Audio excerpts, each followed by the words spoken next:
నేను ఇప్పుడు వస్తా ఉంటే చూస్తే నూజివీడు ప్రాంతం అంతా కూడా ఎంత కళకళలాడుతూ ఉందంటే ఎక్కడ చూసినా పామాయిల్, హార్టికల్చర్, అదే మరిగా కోకో ఇవన్నీ చూసినప్పుడు చాలా ఆనందంగా ఉంది. ఒకప్పుడు మచిలీపట్నం ఏరియాను చూస్తే ఇక్కడ రైతాంగం బాధపడేవాళ్ళు. ఇప్పుడు ఈ ప్రాంతం రైతాంగాన్ని చూసి మచిలీపట్నం, కృష్ణా డెల్టా రైతాంగం ఆలోచించే పరిస్థితికి వచ్చిందంటే అది మార్పులో వచ్చిన విధానం. ఆ విషయం మనం గుర్తుపెట్టుకోవాలి. ఈరోజు రాష్ట్రంలో అక్వాకల్చర్ని, హార్టికల్చర్ని, వాణిజ్య పంటలనే పండిస్తున్నాం. ఒకప్పుడు రాయలసీమ కరువు సీమ, ఇప్పుడు రాయలసీమలో సిరులు పండించే పరిస్థితికి వచ్చాం. ఇంకో పక్క ఈరోజు మీరు చూస్తే దీని మీద పెద్ద ఎత్తున నేను ఎప్పుడూ మాట్లాడుతున్నాను.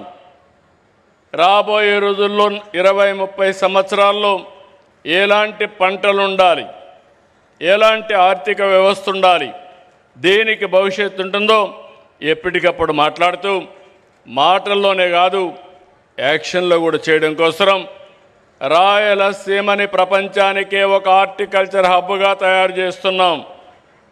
సెప్టెంబర్లో 1,00,000 కోట్ల రూపాయలు ఖర్చు పెట్టే ప్రాజెక్ట్ని ప్రారంభిస్తున్నాం.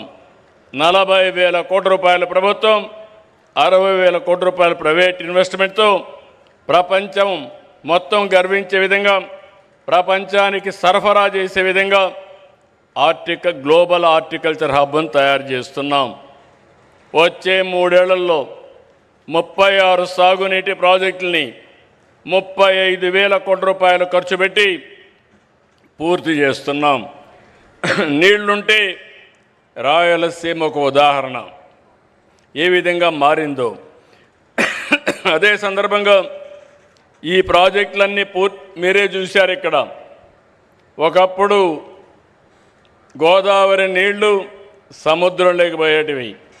12 ఏళ్లకు మునుపు పట్టి సీమ ద్వారా గోదావరి నీళ్లు కృష్ణా డెల్టాకు తీసుకొస్తే ఈ సంవత్సరం ఎల్నినో ప్రాబ్లం ఉన్నా గోదావరి నీళ్ల వల్ల కొంతవరకు కృష్ణా రైతాంగాన్ని కాపాడామంటే అది ఈ ప్రభుత్వం యొక్క దూరదృష్టిని మరొక్కసారి మీ అందరికీ విజ్ఞప్తి చేస్తున్నా. ఇక్కడికి వచ్చినప్పుడు మీ అందరికీ నేను విజ్ఞప్తి చేస్తున్నాను, చింతలపూడి లిఫ్ట్ ఇరిగేషన్ వస్తే నూజివీడు భవిష్యత్తే మారిపోతుంది. తప్పకుండా కొన్ని లీగల్ ఇబ్బందులు ఉన్నాయి, అన్నీ అధిగమిస్తున్నాం. తొందరలోనే ప్రారంభించి ఈ 2-3 ఏళ్లలోనే పూర్తి చేసి జాతికి అంకితం చేస్తామని చెప్పి కూడా నేను మీకు తెలియజేస్తున్నా.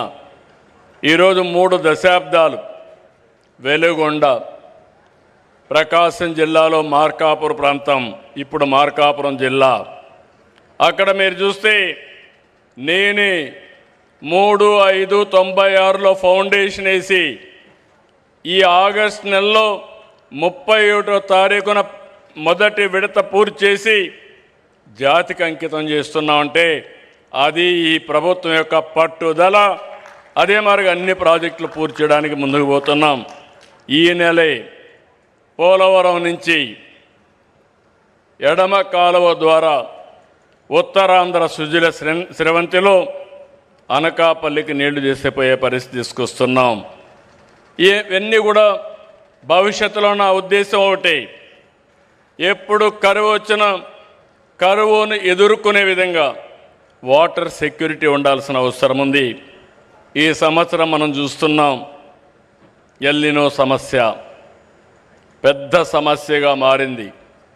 వర్షాకాలం దాదాపుగా పూర్తయ్యే పరిస్థితికి వచ్చాం, కానీ 52% వర్షపాతం లోటుగా ఉంది. ఎక్కడ చూసినా వర్షాభావం ఉంది.